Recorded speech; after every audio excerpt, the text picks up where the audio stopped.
Rare conditions can be devastating to families, especially when it robs someone of the ability to walk, talk, or even eat. The financial burden that comes with it is also often humongous, families left at crossroads. My name is Dr. Mercy Korir, and on this episode of Health Digest, Sada Hassan takes a look at one of those rare conditions, amyotrophic lateral sclerosis, ALS. Time and age teaches many lessons and allows us to gather memories to tell our loved ones. Before 2018, life was quite normal for the family of Kuria, a modest stationery business running in Gilgil town, and lots of memories brought about by their grandchild. This is the family of Kuria, and they have had struggles with the rare condition that struck Stephen Kuria, denying him the joys of his elderly years. After many consultations, we've been told that he's suffering from motor neuron disease, and they call it ALS. And my daughter Nungari has been reaching out, doing so many researches and reaching out to many people. A lot of people are familiar with ALS from the famous physicist Stephen Hawking. He lived with the condition for quite some time, but other than him, there's not been much awareness on this condition, especially in Kenya, because my mom would come from hospital and I'd have all types of questions, you know, meambiwa nini, what have the doctors said? And she seemed clueless. Amyotrophy comes from the Greek language. A means no. Myo refers to muscle, while trophic means nourishment. Amyotrophic therefore means no muscle nourishment. The term lateral identifies the areas in a person's spinal cord where portions of the nerve cells that signal and control the muscles are located. As this area degenerates, it leads to scarring or hardening sclerosis in the region. It started like he would feel some weakness on the both upper and lower limbs, and sometimes the legs would swell and we would think it is gout. He would go to hospitals and be tested, the uric acid and all that. He continued taking medicines until now it became so evident there's something wrong, because towards the end of 2019, he would even fall down, trip and fall. He then moved to use a walker because of the weakness of the lower limbs.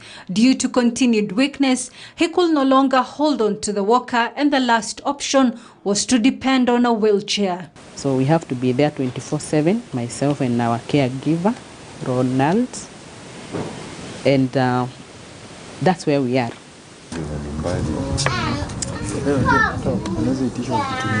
Njenga Kuria, their firstborn child, recounts his favorite memories with his father. He actually inspired me to support Arsenal because when I was a child, usually when a football match was on, he could take me out there. We used to live in Dagoresh Corner.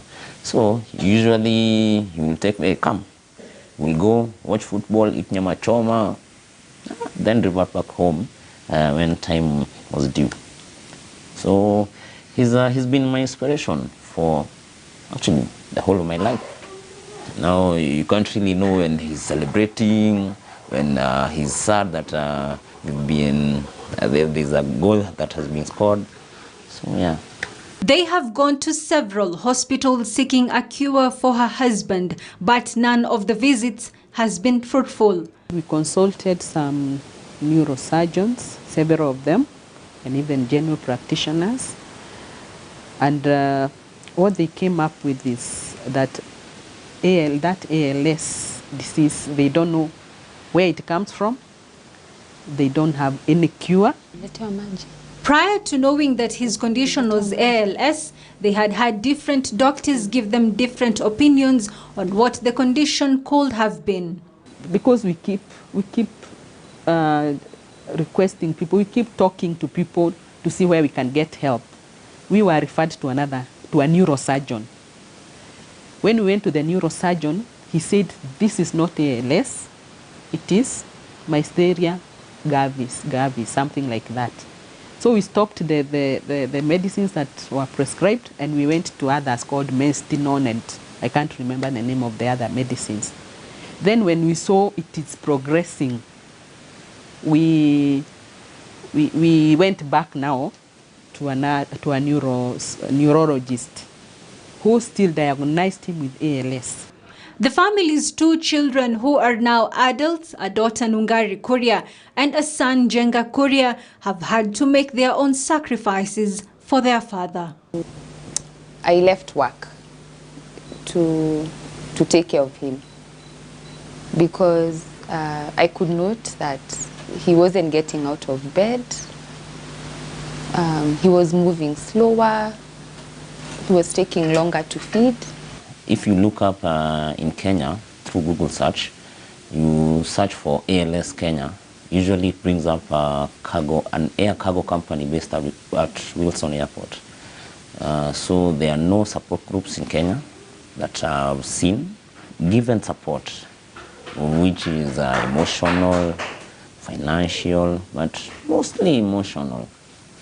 We can really help each other and other many families that are suffering through the same.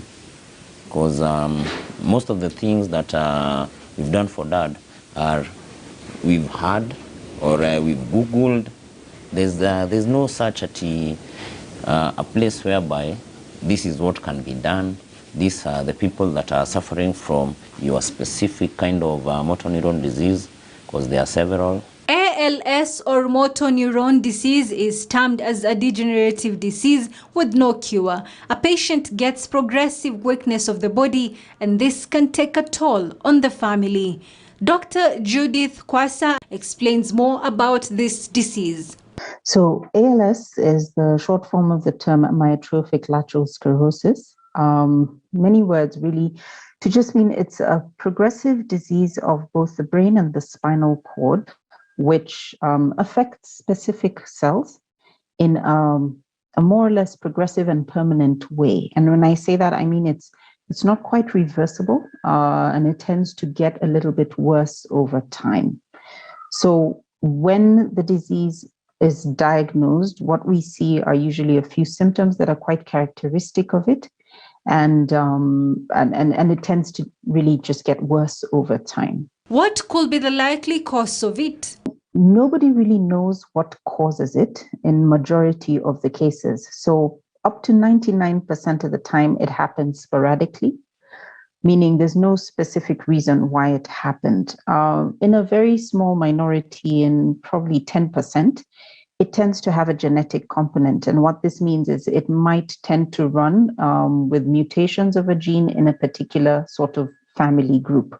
But even with that 10%, it's not strictly meaning if you had a family member with it, then you're definitely going to get it. But there does seem to be a small genetic component. So unfortunately, the actual diagnosis of ALS has no cure. And as I mentioned, it's a progressive disease and it tends to get worse over time. So the drugs that we use are not really to cure, but sort of to slow down how fast it's creating symptoms, and to manage some of the symptoms that it creates, like things like muscle stiffness or problems with saliva or drooling. And that's what the drugs tend to do, but they don't reverse the symptoms. For families affected, is there a way they can be able to treat their loved ones?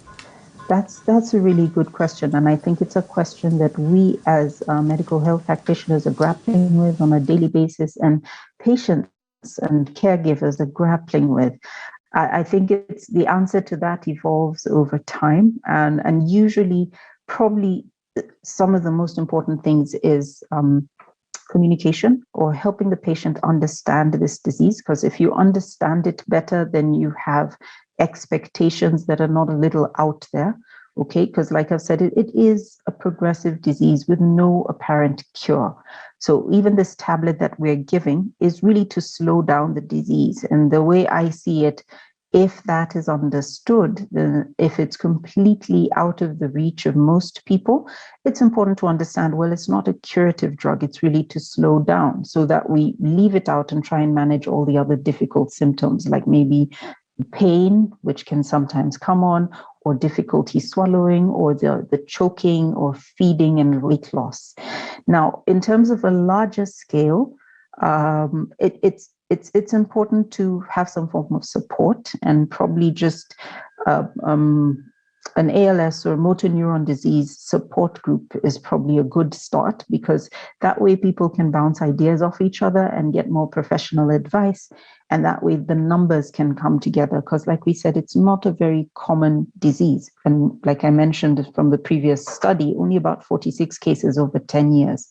Dr. Kwasa adds that the disease tends to affect those from 60 years and above, but the Kenyan dataset shows a slight difference. Local data, because one, it's not a very common disease, is a little limited. I'll give you an example. There was a published study in 1992, which was looking at a 10-year period from 1978 to 1988 at Kenyatta Hospital, and only about 46 cases were identified. So you can imagine over 10 years, that's quite a small number.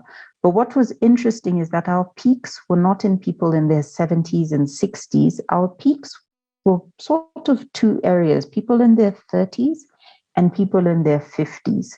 So we seem to have a slight difference in what ages it tends to occur. But we do know from general literature and from people in other places that it tends to come a little later in life. It can occur even earlier, and the one that tends to occur a little earlier can be a little more aggressive. So the one that happens in younger people tends to have a more aggressive course. Being a rare condition, Dr. Kwasa says it makes it hard to roll out advocacy programs for it due to more pressing diseases affecting a high number of the population, like diabetes and hypertension. What is more frustrating is that Kuria is not able to do the things he used to do or even enjoy his favorite meals. He was able to eat, even githeri he would eat, he loves githeri, but it has reached a point he's not able to eat. We only make some very soft foods with the soup, and now we feed him on that. It will also take time for him to swallow, because I think the jaws are not able to chew properly, so it takes a lot of time. He could eat fruits, but now we have to blend. He takes it as juice, and he uses straw, the soda straw, you see that one, because he cannot use the cup in case he chokes. So he uses the straw to take tea, to take juice. Only unji, because it is a bit thick, we give him using the cup or a spoon. The doctors have warned that it may reach a point where he may not be able to breathe on his own or even eat, but they thank God they're not there yet. The condition is very challenging. One, we have nobody to consult, because we don't know anybody else who has had this disease. And when we go to doctors, they don't give us, they are not of so much help, because they would only advise us and tell us that we keep monitoring him, and then he keeps eating, he's supposed to be massaged, physiotherapy, because as you see, his hands cannot move, his legs cannot move. So we are told to massage him. That is why we use this massage oil every day, and we massage the whole body thrice a week, then hands and legs every day, and so that they will not die. The muscles would wear out. Nungari has been active on social media to figure out how people who have a similar condition survive or ways to manage or cure it. Every other day is not the same. The neurologists did not really prepare us for that. because all they were telling my mom was take the medicines, perform physiotherapy, and monitor him. So I got to learn a lot from the internet. For example, the kind of specialized equipment that he needs for his particular condition, which includes things like a specialized wheelchair, a communication device known as an eye gaze, and specific surgeries that he would have to undertake as the condition progressed. I'll give you an example of a feeding tube, because currently where we are, he takes 1 meal a day. Because of the duration it takes him to complete the meal. Previously, Kuria will take charge of running the affairs of the family, but since the disease worsened, he can only do so much. It is very costly, very, very costly. Okay, there's no support in terms of insurance. Insurance covers do not agree to cover him because his condition is termed terminal. So you find a lot of these challenges, when they all sum up, it seems like an impossibility. Last year was the first breakthrough that ALS has had in terms of trying to get close to a cure. There's a company known as Brainstorm Cell that has come up with stem cell research that has shown promising results. So from Twitter, you're able to interact with people who have ALS, and you're able to see, I've also interacted with some of those who are in the clinical trials. Phase 2 was approved, or rather, they completed the second phase of this specific trial I'm talking about. It's known as Neuron, in December last year. And most of the patients showed reversal of the symptoms they had. This time round, we've been surviving on selling of our properties, a few plots that we had. That's what we sell, and then we move on. Now we don't have anything more to sell. They are finished. And let me say, there are also a few friends who have been coming in for us once in a while. But you see, humans get tired. So when he started getting sick, especially 2020, when people knew about it, they would visit us, they would send some money, they would do all those sort of things.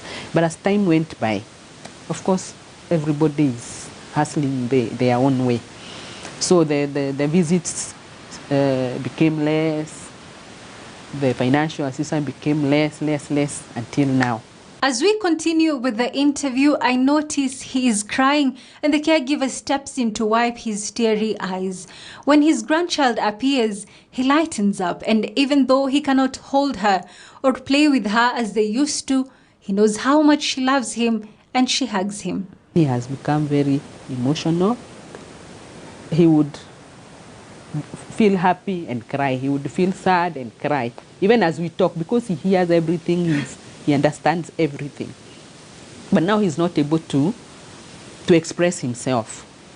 He wants to say something, but because you'll make him repeat so many times, he also gets frustrated.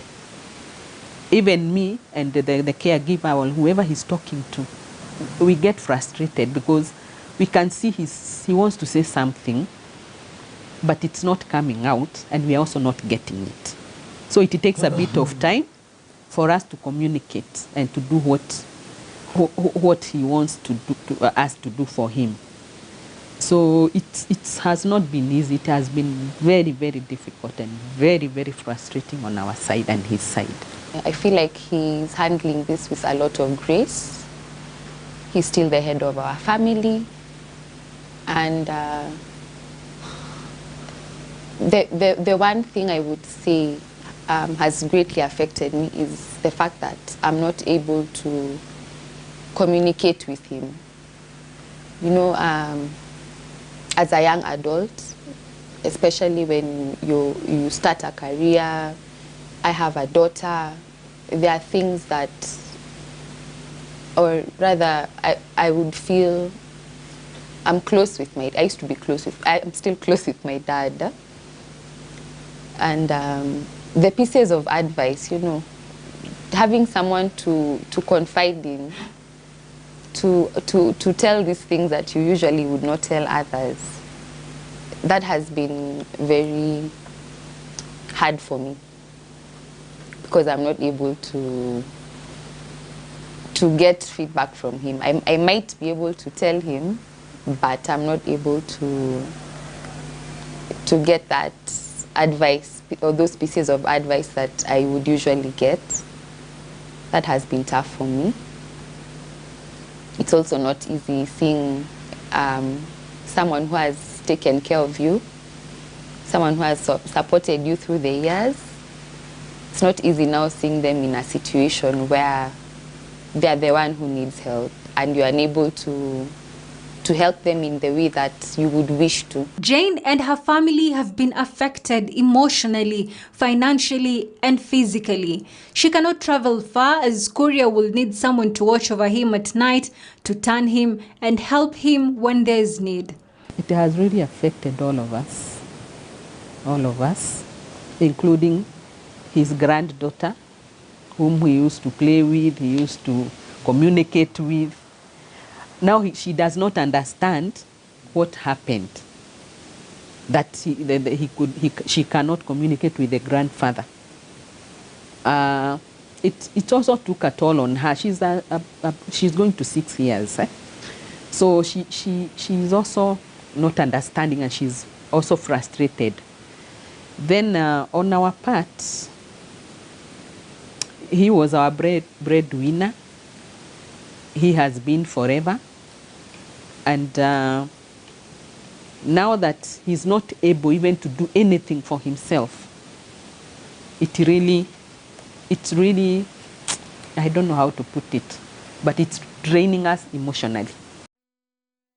Despite all the challenges they have faced, they braved them all.